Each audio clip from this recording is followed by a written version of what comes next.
Assalamualaikum warahmatullahi wabarakatuh. Waalaikumsalam warahmatullahi wabarakatuh.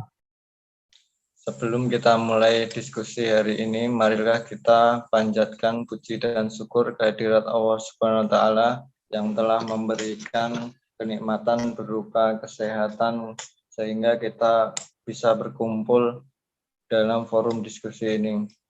Shalawat serta salam marilah kita haturkan kepada junjungan kita Nabi Muhammad SAW yang telah kita nantikan syafaatnya kelak di yaumil qiyamah. Amin. Allahumma amin. Kepada yang terhormat Bapak Ma'asofirin selaku dosen mata kuliah Supervisi Pendidikan dan juga teman-teman kelas PAI B1 yang saya cintai. Kami hari ini dari kelompok 1 ingin menjelaskan makalah yang berjudul Pendekatan Supervisi Pendidikan Humanistik Kompetensi Klinis dan Profesional. Kami sendiri beranggotakan 3 orang, yaitu saya sendiri, Nur Koles, dan kedua teman saya, Saifi Ulfiyah dan Muhammad Barul Ulum. Yang pertama-tama saya akan menjelaskan tentang pengertian supervisi pendidikan. Istilah supervisi diambil dari kata super yang berarti atas dan vision berarti mengawasi atau membimbing. Jadi supervisi biasanya berarti membimbing atau mengawasi pejabat-pejabat yang ada di bawahnya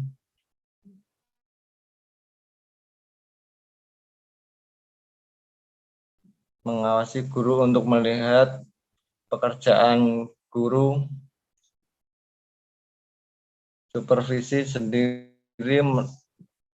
menurut para ahli adalah bentuk tindakan sosial terkait dengan administratif agar dapat dengan mudah mempengaruhi tercapainya tujuan-tujuan pengajaran sekolah.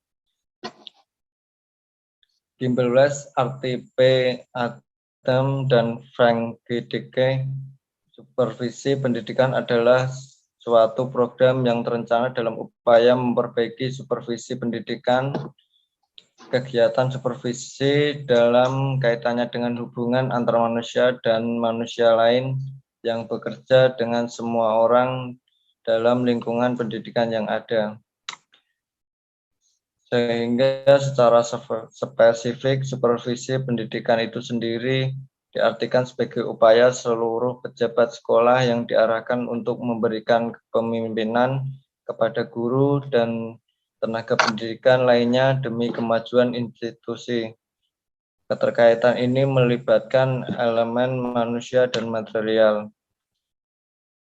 Selanjutnya, pembahasan akan dilanjutkan oleh teman saya, Saifi Ulfiyah. Waktu dan tempat saya persilahkan.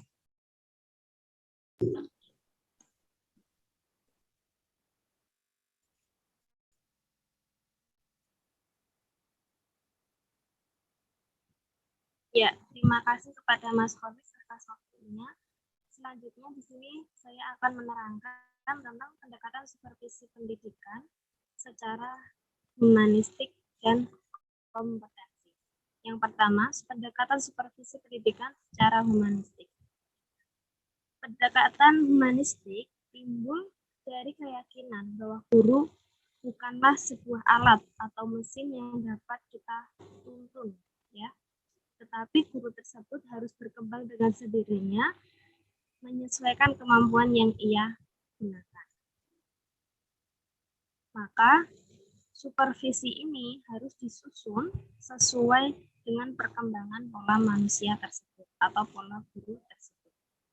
Guru harus didorong untuk terus-menerus belajar atas kesadarannya sendiri, mencari pengalaman yang akan meningkatkan kemampuan profesionalnya.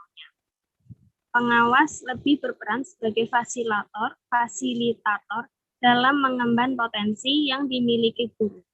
Dipandang mampu memecahkan berbagai persoalan yang berkaitan dengan tugas-tugasnya sebagai guru.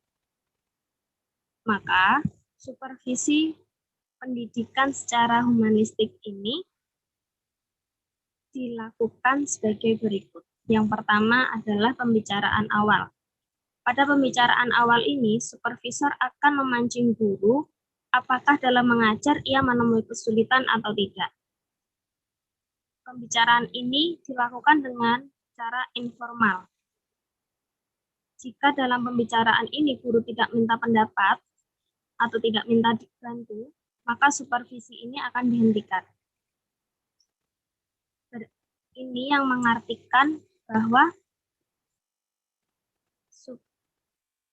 go or no point. Maksudnya adalah supervisi ini akan lanjut atau tidak. Jika guru mengatakan tidak meminta bantuan, maka supervisi ini akan dihentikan. Tetapi jika memerlukan, maka supervisi ini akan dilanjutkan. Selanjutnya adalah observasi. Jika guru perlu bantuan, pengawas mengadakan observasi kelas. Dalam observasi kelas, pengawas masuk ke dalam kelas dan duduk di bagian paling belakang. Kemudian pengawas akan mengambil catatan dan mengamati kegiatan kelas. Nah, selanjutnya yang ketiga yaitu analisis dan interpretasi. Dalam analisis ini dilakukan setelah observasi. Pengawas akan memikirkan kemungkinan kekeliruan guru dalam proses belajar mengajar. Jadi ketika tadi observasi, pengawas itu akan mengawasi guru dengan membuat penilaian dari yang diamatinya. Kemudian setelah itu, pada tahap analisis dan interpretasi, pengawas akan memikirkan kemungkinan kecil atau besarnya kekeliruan guru dalam mengajar. Nah, jika menurut supervisor guru tidak menemukan guru telah menemukan jawaban, maka pengawas tidak akan memberikan nasihat jika tidak diminta.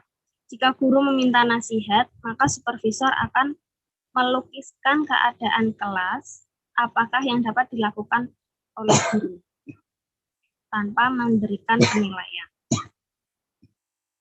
Kemudian, jika guru meminta saran oleh pengawas, pengawas akan memberikan kesempatan kepada guru untuk mencoba cara lain yang kiranya tepat dalam mengatasi kesulitannya dalam belajar. Selanjutnya adalah pembicaraan akhir. Dalam tahap pembicaraan akhir ini, jika perbaikan telah dilakukan, pada periode tertentu guru dan pengawas akan mengadakan pembicaraan akhir. Dalam pembicaraan akhir ini, pengawas berusaha membicarakan apa yang sudah dicapai guru dan menjawab kalau ada pertanyaan dan yang sudah menanyakan kalau guru perlu bantuan lagi. Selanjutnya adalah laporan. Laporan disampaikan secara deskriptif dengan interpretasi berdasarkan judgement supervisor. Laporan ini ditulis untuk guru, kepala sekolah untuk bahan perbaikan selanjutnya. Jadi laporan ini sangat penting untuk memperbaiki proses belajar mengajar guru dan siswa dalam tahap selanjutnya. Teknik supervisi yang digunakan dalam pendekatan ini tidak mempunyai format yang baku atau standar, sangat tergantung kepada kebutuhan dan permasalahan. Selanjutnya, yang kedua yaitu pendekatan supervisi pendidikan secara kompetensi. Pendekatan ini mempunyai makna bahwa guru harus mempunyai kompetensi tertentu untuk melaksanakan tugasnya. Pendekatan ini didasarkan atas asumsi bahwa tujuan supervisi adalah membentuk kompetensi minimal yang harus dikuasai oleh guru. Guru tidak memenuhi kompetensi itu dianggap tidak akan produktif. Tugas supervisor pada pendekatan kompetensi ini adalah menciptakan lingkungan yang sangat terstruktur, sehingga secara bertahap guru dapat menguasai kompetensi yang dituntut dalam mengajar. Situasi yang terstruktur ini antara lain meliputi 1. Definisi tentang tujuan kegiatan supervisi yang dilaksanakan untuk tiap kegiatan, yaitu menetapkan kriteria untuk kerja yang dikehendaki. Misalnya, kompetensi untuk mengajar sejarah dapat diuraikan ke dalam kompetensi yang lebih rinci seperti kompetensi dalam membuat persiapan mengajar dengan memakai lebih dari satu sumber keterampilan mengelola kelas, di mana digunakan metode diskusi atau keterampilan evaluasi tentang reaksi siswa dalam belajar sejarah, dan sebagainya. Yang kedua, pengetahuan tidak dipakai untuk menentukan target supervisi yang akan datang. Selanjutnya yang ketiga, menetapkan target untuk kerja dari komponen dan analisis kemampuan supervisor.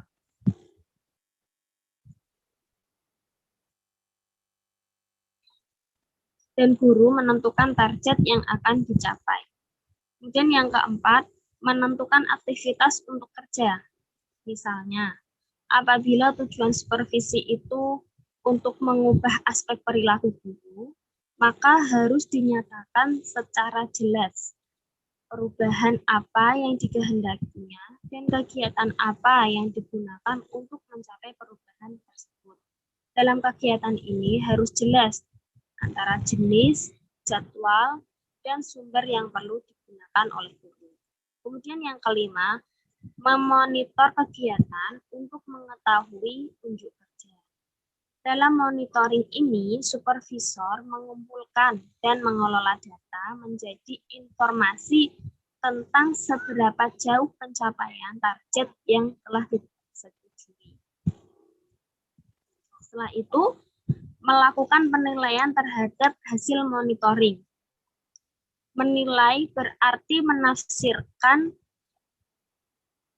informasi yang telah diperoleh untuk menetapkan sampai di mana target yang telah ditetapkan itu dapat tercapai. Dalam hal ini, perlu dilakukan penilaian diri sendiri oleh guru dan kemudian dibandingkan dengan penilaian supervisor terhadap unjuk kerja guru.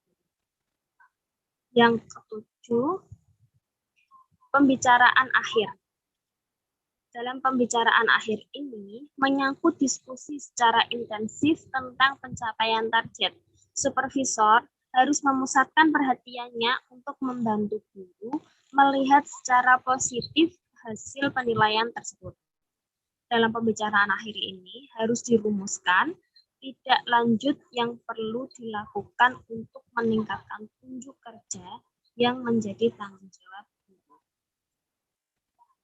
Nah, instrumen supervisi yang digunakan dalam pendekatan ini adalah format-format yang berisi tentang tujuan supervisi, target yang akan dicapai, tugas supervisi dan guru untuk memperbaiki unjuk kerja guru, kriteria pencapaian target, pengumpulan data monitoring, dan evaluasi dan tindak lanjut yang tadi sudah saya jelaskan.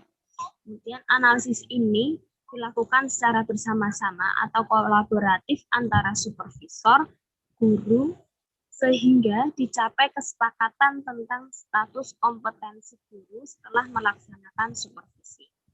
Kesepakatan ini dilakukan melalui pembicaraan. Jadi itu tadi penjelasan dari saya mengenai pendekatan supervisi pendidikan secara humanisme dan kompetensi. Selanjutnya penjelasan akan dipaparkan oleh teman saya Muhammad Bahrul Ulum. Waktu dan tempatnya saya persilahkan. Baik, terima kasih pada Mbak Saifi. Oke, selanjutnya yaitu pendekatan supervisi pendidikan secara klinis. Supervisi pendidikan secara klinis adalah supervisi yang memiliki ciri-ciri esensial sebagai berikut. 1.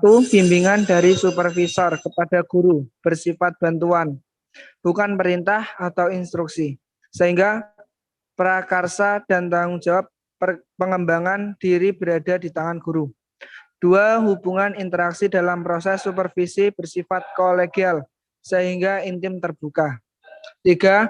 Meskipun untuk kerja mengajar guru di kelas bersifat luas dan terintegrasi, tetapi sasaran supervisi terbatas pada apa yang dikontrakkan.